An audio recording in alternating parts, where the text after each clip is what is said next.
Assalamualaikum warahmatullahi wabarakatuh. Halo teman-teman semua.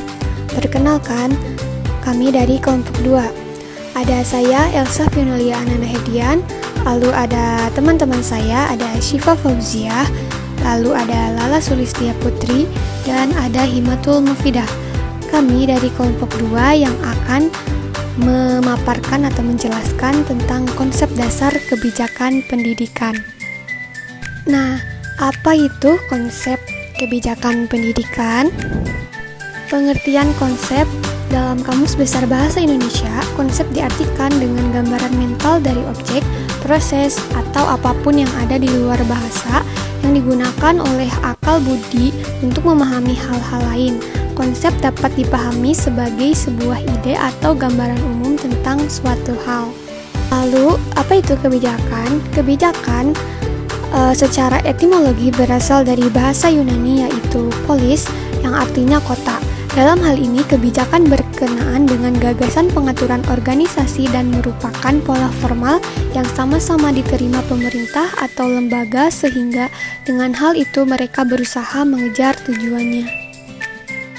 Maka konsep kebijakan pendidikan adalah dapat dipahami sebagai aturan-aturan tertulis yang diputuskan oleh pemerintah yang berfungsi untuk mengatur dalam bidang pendidikan atau berkaitan dengan pendidikan.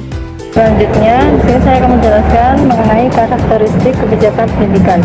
Ada beberapa komponen. Yang pertama, memiliki tujuan pendidikan, memenuhi konsep operasional, dapat diakomodasi, memenuhi aspek legal formal, dibuat oleh yang berwenang, dan terakhir memiliki sistematika.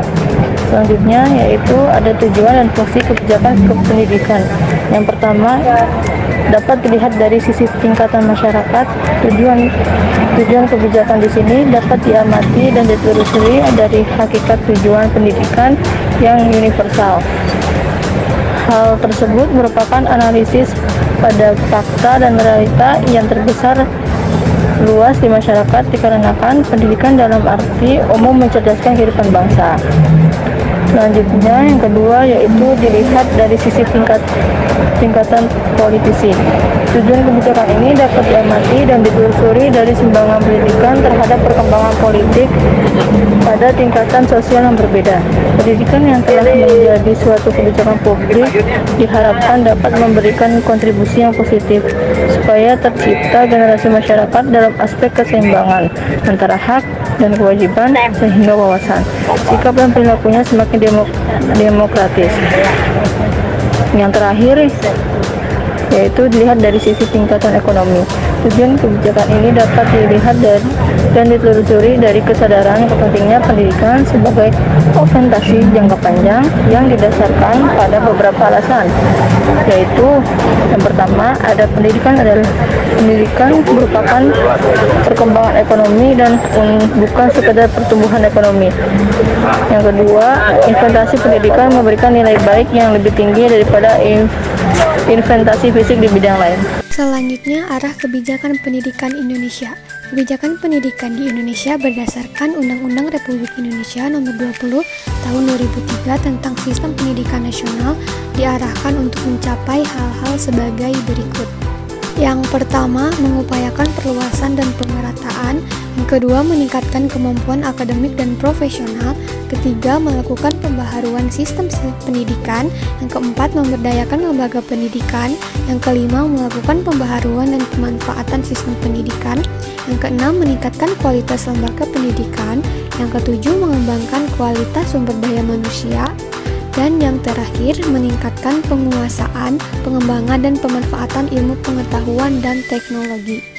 Prinsip-prinsip dalam kebijakan pendidikan. Dalam kaitan dengan pembahasan mengenai kebijakan pendidikan adalah sebagai kebijakan publik, maka dikemukakan beberapa prinsip. Di antaranya, yang pertama ada nilai-nilai pendidikan harus mewarnai setiap kebijakan negara. Kedua, pendidikan harus terbebas dari intervensi, kekuasaan, dan konflik kepentingan. Yang ketiga, nilai-nilai pendidikan harus menjiwai sistem perpolitikan dan prinsip penyelenggaraan negara dan tata kelola pemerintahan. Keempat, nilai-nilai pendidikan harus menjadi spirit yang menjiwai kepribadian dan budaya bangsa yang menjunjung tinggi Bhinneka Tunggal Ika. Yang terakhir, pendidikan harus menjadi garda terdepan dari suatu proses perubahan dan menjadi lokomotif perkembangan ilmu, pengetahuan, dan teknologi. Tingkatan kebijakan. Terdapat tingkat-tingkat kebijakan pendidikan yang menunjukkan kepada level kebijakan tersebut dirumuskan dan dilaksanakan, juga menunjuk pada cakupannya, tingkatan pelaksanaan, dan mereka yang terlibat di dalamnya. Ada 4 tingkat kebijakan, yaitu yang pertama, tingkatan kebijakan nasional, yang kedua, tingkatan kebijakan umum, yang ketiga, tingkat kebijakan khusus, dan yang keempat, tingkat kebijakan teknis. Secara garis besar di Indonesia terdapat 2 jenis kebijakan, yaitu yang bersifat sentralistik dan desentralistik.